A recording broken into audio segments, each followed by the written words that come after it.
Hello everyone and welcome back. Please pardon my voice. I am under the weather, right? It is good that a lot of people are now speaking up about the insecurity in Nigeria, especially what happened in Uromi, about the Kpaing of allegedly the travelers or the hunters that are traveling from Port Harcourt to North. So you guys can see that there is a bias when it comes to how government was so quick to take action concerning what happened, and there is a selective justice, because it's as if that some people are more important than others in Nigeria, which is very, very bad, because for a very long time now, people have been shouting about insecurity, about Fulani herdsmen buying and killing, raping and destroying people's farm, and the federal government, pretended that they don't even know what is going on. But right now, they have woken up, and it is time for us to talk about insecurity and know how to solve it, because keeping quiet is not going to solve the problem. Rather, it's going to be worsening it, and what happened in Edo State is going to repeat itself again if time is not taken, because people will not just allow some people to come to their community and start buying them without them defending themselves, right? So in this particular video, you're going to hear what this lawyer have to say concerning what happened in Uromi, Edo State, and I think he's from the same community, right? So let's listen and hear what he have to say concerning this matter. Please don't forget to subscribe if today is your first time here. Share the video and give it a like. Thank you so much for doing so. Quite interesting, like you'd start out, on such a light note, especially because what's happening right now in Uromi, Edo State is quite heartbreaking, I would say. It's incredibly sad. What's your assessment of everything that has happened, especially the fact that the governor has also weighed in on the issue, his swift response, and just generally that incident that a lot of people would say, is this just going to be extrajudicial killings? Is this jungle justice? Especially from a legal perspective, how will this be handled as a matter of law? Yeah, thank you. First and foremost, my condolence to the families of the deceased and the people of Kano State. I learned they are from Kano. They were going back to Kano. And also, it's a very unfortunate incident. For me, the first step would be, and this should, also help us kickstart that discussion again on the security challenges in Nigeria. It's an opportunity for us to reassess and rediscuss this issue. And then also, I want to commend the state government for the swift response. We saw the governor visit the site, and he went with his entire team, and not just sending a deputy there, But another thing, Uromi is very notorious for, if you remember in 2024, there was a bank robbery in Uromi, a military officer was killed, and some civilians, and, the deputy governor visited, the former deputy governor visited, so that was the difference here. And so for, this also will enable us begin to discuss this resort to self-help. Resorting to self-help is illegal under our law. And then the question, the big thing for me, the big issue here is, there's this conversation we have been running away from. It started under Buhari, and then, this issue of, ranching. Because there's this belief now that once you see, and apart from that, also the gun control in Nigeria. So there's this belief that once I'm traveling and I see, herdsmen on the road, I will slow down, I become apprehensive. We move away from that conversation. Oh, yes, they are farmers, they can go around with their cattle and the rest. But we've seen situations where also some of these herders, the bad ones, go into people's farm, uproot cassavas and feed them to their cows. These are other people's farm too. So a situation where villagers now resort to creating vigilante, because the state government has said this clearly is an illegal vigilante, because there is a state security corps that was created recently by virtue of the anti-kidnapping amendment law in the state. And so, with all of these conversations, there's need for the federal government to kickstart a conversation on security and security challenges. When President Bola Tinubu was in opposition, they consistently challenged this idea of having one central police system, this idea of the federal government having to provide security for the entire country, and that there's need for us to decentralize, the policing and security. Because of the 300 and something thousand police that we have, I can tell you, more than 60% of those policemen are guarding politically exposed people, individuals, including Yahoo boys. If you can afford it, just pay. And then the rest are left to guard 200 million people. So with that lapses, what now happens is communities create, these vigilantes to provide security on their behalf. And the challenge here is that because these vigilantes are not trained, some of them are hunters, and so they are not trained, and so they resort to this kind of self-help. We've all seen it in cities like Lagos, where people will resort to jungle justice because you just shout, ole, ole. Remember those days in Lagos here? Once you just shout thief. And then this also brings to mind the Alu killings in Port Harcourt. So in all of this, in the midst of all of this, I like the fact that the government also had taken the step to suspend the head of the security corps. Because ordinarily what I gathered is that if they have a command and control structure.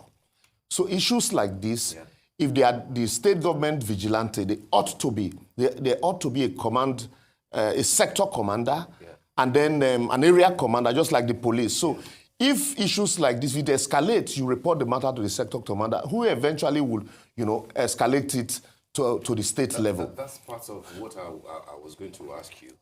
Because we're not dealing with just the governor visiting the scene and then pronouncing a ban on the vigilante. The president is saying, get the perpetrators. But then part of what we're hearing, I don't know how much of it you can put context to. A part of what we're hearing is that there was information earlier to the vigilantes about the fact that those who were on their way in a particular bus were carrying ammunition. And then secondly, when there was a charge to check the vehicle and everything, there was allegedly, a response. A person was stabbed and things like that. Are we making a sense of it when we say go get the perpetrators without actually finding out what led to everything? I'm not saying that perpetrators shouldn't be brought to justice, because nobody is allowed under the Nigerian Constitution to kill another person. But what led to what? Who are these unfortunate people that we have lost? And why were they carrying ammunition all the way from Port Harcourt going, up north to Kano? So that's why I said there's need for us to have a holistic conversation on this. The first thing is I also talked about the need for this gun control. You ask yourself the question, why will somebody, if they are hunters, you travel from the north to hunt in the south. With the level of insecurity and the challenges, the apprehension also, anybody that sees you with such, whether it's Dane gun, nobody wants to hear. The fact that there are guns, there are guns. The question will now be, what were these people doing with guns? I agree also that provocation is a defense in law, but the level of response, it's not commensurate to the act of provocation, that they were stabbed, somebody was stabbed. Killing them is not a response to somebody stabbing. So, and that's why I think that the idea of gun control and the issue of this roaming around and with the kind of insecurity that we have, we should now allow the security to actually, do what we call a forensic auditing and investigation.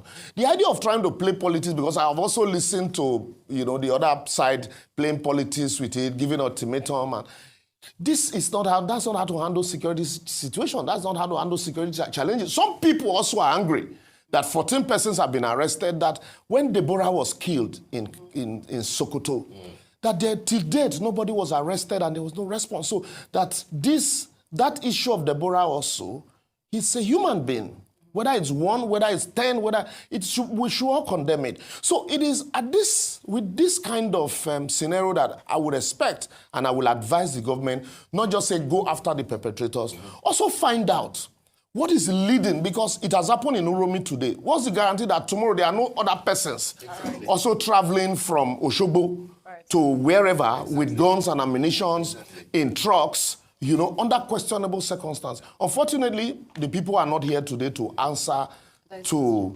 where they were coming from, where they were going to. But the allegation is that they are itinerary, hunters.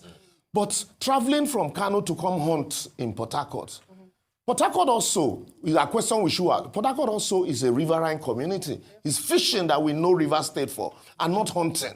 So these are questions that are begging for answer that, until we conduct a detailed and forensic investigation into, you won't find the answer. But I also, think that the state government should use this now as an opportunity to actually, look at the entire vigilante structure, consistently overhaul it. And that will also enable them to have, nip issues like this in the board. Because recently, you find out that there were heightened security challenges around the border towns in Edo State. And Uromi is one. If you're coming from the east, you're coming from south, and you're going to Abuja, there's no way you're not going to pass through Uromi.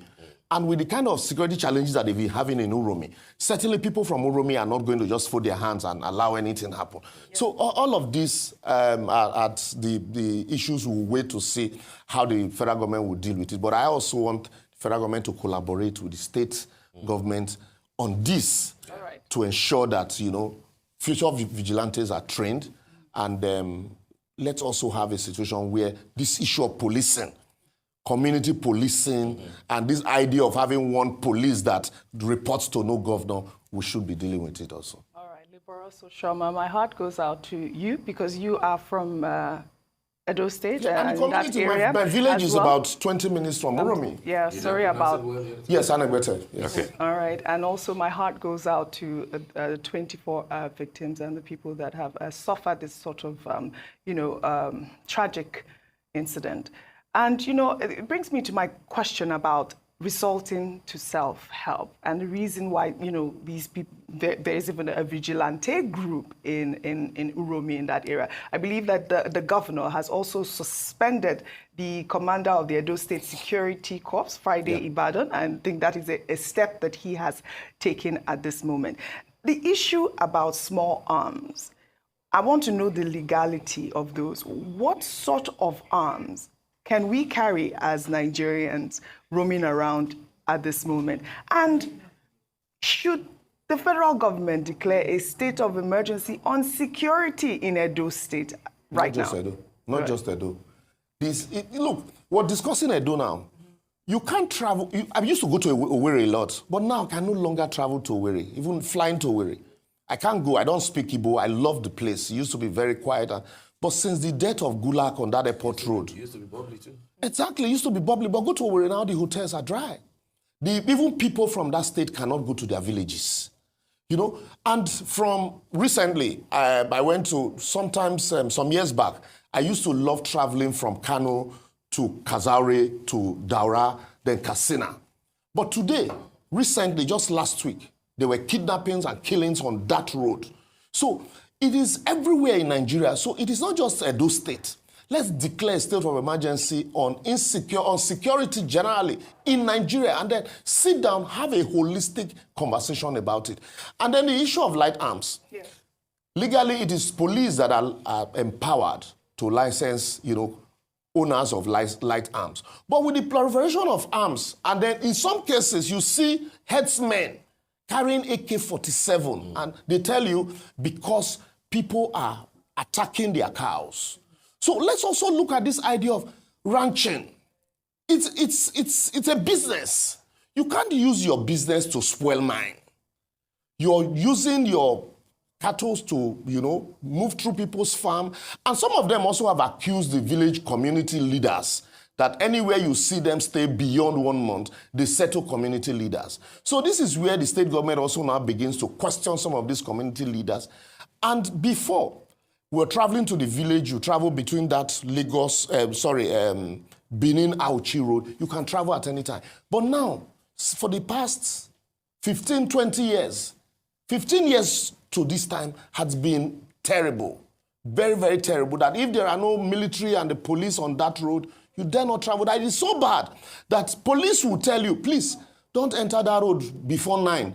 And once it is 4, stay at home. So would you say there's like a selective response to insecurity Yes, in Nigeria? Exactly. That what the federal government is doing is a selective response. You know, when it happens in your state as a governor, you are left at the mercy of the local that you have, like Edo State governor. For me, I feel for him. He's helpless. He's helpless. You train your local vigilante. After donating vehicles to the police, they bought vehicles, and that's all you can do, donate vehicles to the police. And at the end of the day, it is the federal government that will empower them with arms. And we decide who to post to where. So if you are lucky, they post many men to your place. How many of these police stations can actually respond? Imagine, let's assume now that with those numbers of people, and they are carrying not just Dane guns and their other arms, maybe confiscated, concealed, and then they attack a community like Uromi. What's the number of the policemen in Uromi that will respond to such an attack? 0. Because the few that you have are already getting all the big men, rich men everywhere. So with that kind of challenge, a governor is at the mercy of the federal government. You remember Jonah Jang those days? Yeah. Said, I called the commander at 2 a.m. He didn't respond. So in this case, it is the same thing. That's why you see government are empowering hunters, they're empowering local vigilantes, creating vigilantes, training them. It is the same police and the military that will still come and train these vigilantes. What sort of training do they So why are we running away from having the conversation about local security when it is the same police that will train the vigilantes and you buy local gun, licenses by the same police to give to them to provide security? Because the police is overwhelmed. They can't provide this security. But you've spoken extensively about the vigilante that has been duly appointed to say, you know, by the governors to take care of the state. But in this situation, we're looking at what the governor is calling illegal vigilante operatives. These people are illegal. So now, speaking to that illegality, where do they come from usually? Who empowers them? Where do they get these weapons? And also keeping in mind that for this type of incident to happen, they didn't just show up. They showed up. There was a crowd that gathered. The crowd, nobody stopped them from doing what they were doing. So there was some form of understanding within that area that this is who these people are, because they set up a station in that location where there are no police officers to say, you're not supposed to be here. So these people seem to be illegally empowered as well. That's why the government is saying, you know, these are illegal, we do not recognize them. Because before the election, if you remember, there was this local vigilante also recognized by the government, the previous administration, and then the IG suspended that vigilante in the entire state. And so, on allegation that they were trained for election and all of that, so many stories. And then this governor came on board and said, look, we need to restructure, we need to reorganize this structure. This entire, you know, the law first and foremost was amended. And then they set up a local vigilante, those security corps. Yes. And so that security corps, they had command structures, command and control structure. And ordinarily, if these people were part of those that were trained, once it happens, the next thing would have been to radio the sector commander at the local government that would probably call for backup. And then maybe they'll move all of these people to their office for interrogation and investigation. But because of the challenges of security across the borders in the state, what some of the communities do, like in my community also, we do it. You see, some of us in the cities will contribute money to protect communities. So they empower their locals. My community had fought a communal clash. Till date, they are apprehensive that anything can happen. So they empowered locals, hunters, and youth in the village to act as vigilante. So these ones ordinarily are not recognized by the government. What do they do when there's insecurity? What do these young people that... So because they are not trained, what they do is what you're saying now. What? They take laws into their hands. And that's why the state government... The Dane guns as well? They have the Dane guns? Yes. Just like hunters. The community are aware of this. Yes, the communities are aware. Just like hunters in the community. That I asked you That's about. the illegality. You have not answered that question. That's the illegality that the government is talking about. And that's why even the commander of the corps, I'm talking about small arms. Yes. Like carriers. Go ahead. So that's why the commander of the security corps is also suspended for failure to rein in all of this small illegal, because it's supposed to be his responsibility to do all of that. But sometimes you can be overwhelming. And so all of these light arms, where are they purchased from? That's the big question. Where are they purchased from? There are people who are supplying them. Sometimes some of them are retired policemen. You know, and then when they are purchased, sometimes they go get license from the same police. You know, so the police will know that, yes, the license gone for some vigilante, but this vigilante do not have the connection, the nexus with the state government recognized operatives. So, but I think with this, what had happened now is now the state government is saying, look, you know what we have put on ground, we need to truly put our foot on ground and ensure that every vigilante, there is a command and control, that every incident must be duly, professionally handled. Okay. And once that happens, I think, and it is across board, not just in Edo, across board in every other state, and then we'll now take that discussion further. Certainly, we'll be able to solve the security challenges to a very large extent, because every security is local. Let me build on that with two questions, Liberals. One will be the vigilante thing. What lessons can Edo State in particular, but of course the entire South in general, what lessons can they learn from Amotekun in the Southwest that involves all the governors there? And I believe Ebubeagu, which one was the one in the Southeast? Ebubeagu, yes, yeah. Ebubeagu. So that's one. The second part will be this hunters thing. I'm very concerned about what it means. Legally speaking, who is a hunter? Who is a local hunter in Nigeria? What law protects him? Yes. What law empowers him to do what he purports to be doing? Ordinarily, I hope you understand the importance of this question. Yeah. Ordinarily, if you look at the Forestry Act, yes, if you look at the Forestry Act, some of these people we call hunters are illegal operators. Absolutely. If you look at the Forestry Act, they do not have the business of going to, hunt animals, and there be areas that are designated ordinarily. But because of failure of governance, so I can wake up tomorrow, and if my father was, my grandparents were local hunters, and maybe I relocate to the village, or somebody out of nothing to do, just like estate agents, out of nothing to do, I get a day gone, and I say, today I'm a hunter. Yeah. And then, because of the overwhelming security challenges, what the police do now, go to Ogun State, they have Ashobon, they are local hunters. They collaborate with the police. They are recognized and registered by the police. So they know them. So sometimes they even use them to gather information, intelligence. So which is what the state government is also doing in Edo State. Because in these places, since you can't beat them, the what do you call it now? The structure, the compliance structure has completely collapsed. Those days we used to have forest guards, yes, but today there are no more forest guards. So because the compliance structure has completely collapsed, anybody can be a hunter now, register with the local group. But so this also will be an opportunity for the state government to register. If you are a hunter, there should be procedures for registration. Exactly. There should be areas designated for hunting. And if the state government, if you are to provide security, I learned for the vigilante, they even donated Okada for them, because to assess some of these bushes where vehicles cannot access. So when you have control of everybody and you have a database for them, if anything happens, you know who to call immediately in any area. You call your sector commander, you call your area commander, who will reach those on ground to give you, first-hand information. But what we have is, anybody can become a hunter today. Anybody, just anybody.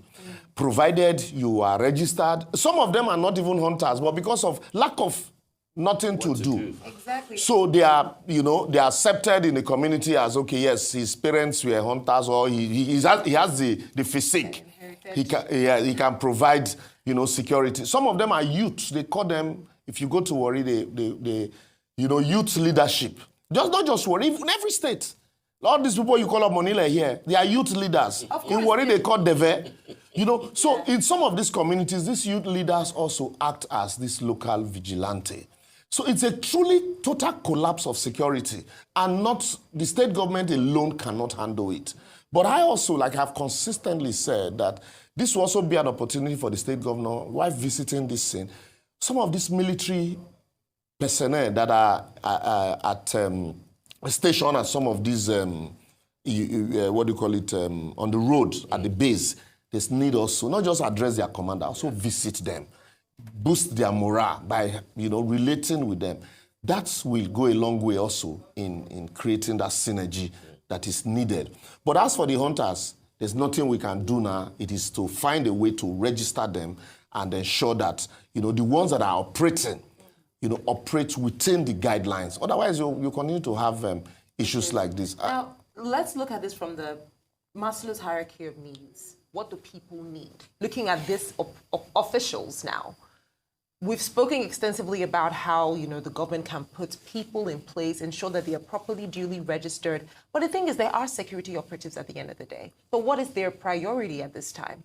Are we telling the governments to put people to checkmate these issues, people that probably haven't had 3 square meals or even 1 proper meal in a day, or people that can barely feed their families? So looking at this from the perspective of the weaponization of poverty as well, and how that has contributed to the issues that we have today, how would you say the government can equally put checkmates in place to ensure that these people are not just working, but then their needs, instead of somebody coming to tell you, okay, because what you said about the Omonile, it's all over, it's everywhere. These are people that they collect dues from the businesses around, the akara seller, the fish pie baker, that carries it on their head. They collect dues so that they can protect the society, but they are not government recognized. They are collecting. They are recognized by government. You can't collect dues in Lagos State here. Steve knows. All those people you see collect so you're saying that on the road, there is somebody who is a leader, who is a commander, yes, who the state government recognize. He in turn empowered these boys to collect dues and give tickets. At the end of the day, he is accountable to the government. Because also, but you have to agree that they are the dues that are not remitted. No, yes, I agree with you. Maybe not in Lagos, maybe not. But in this case, Edo State, for example, I like the fact also that the state government recently declared state of emergency on education. Yeah. Apart from the infrastructure on ground, there's need also for teachers. And education will go a long way in solving insecurity. Because if people are educated and there are industries, some of these people that will go into hunting won't go into hunting. And then secondly, how do you solve? Because poverty and insecurity go pari passu. And then if you look at also farming, I talked about dredging River Niger, River Benue, because now the rains will soon come. We'll see some of these communities will be flooded. If you don't dredge this River Niger and River Benue, any little water, the riverbed will be flooded and will overflow into this community. Some of these people will run away. What is the next available means? And then for this vigilante, when governments, empower them, they are paid stipends by government. They are paid. So those ones that are recognized by the government are paid by the government. I remember then in my community, there were 2 of them who were registered with the government. But over time, they became high-handed. Because you give a man a gun and then you are not controlling him. With time, he will become, dictatorial and high-handed. So that's why it is work in progress. So what we should do, whether as those in government or those in opposition, let us allow a detailed and forensic investigation into this. And then the outcome of it, let government now work with it and find solution. While we keep recommending ways that will help ameliorate and reduce insecurity challenges in Nigeria. All right, Libra Soshima, we want to thank you so much for joining us on the morning show. Yes. I think the points are very clear. Let justice be done on what has happened in Uromi, but let's also get our policing right. Right, yes. A situation where you have more than half of your police officers guarding every Tom, Dick, and Harry. That was my last point I was going to make, whether this situation validates or invalidates the advocacy for state police. What is the vigilante that the governors are empowering? Yes. It's state policing indirectly. Right. So why can't we just, whether you call it community police, why can't we just have that conversation and find a way to empower the governors to be able to protect their states? Absolutely. Right. So my people, as you can see, the truth is gradually coming out about what happened in Uromi, right? So at the end of the day, when the vigilante tried to stop and search these people, one of the travelers stabbed one of the vigilante, and this is what triggered them to do what they did. And this is the reason why some people are saying that this is a self-defense, because considering the level of insecurity in that particular area, some my people, I don't know what you think about everything this lawyer said in this particular interview. I would love you guys to leave your thoughts in the comment section. Please subscribe if today is your first time here. Share the video and give it a like. Thank you so much everyone for watching, and I will see you guys in my next update. Goodbye for now.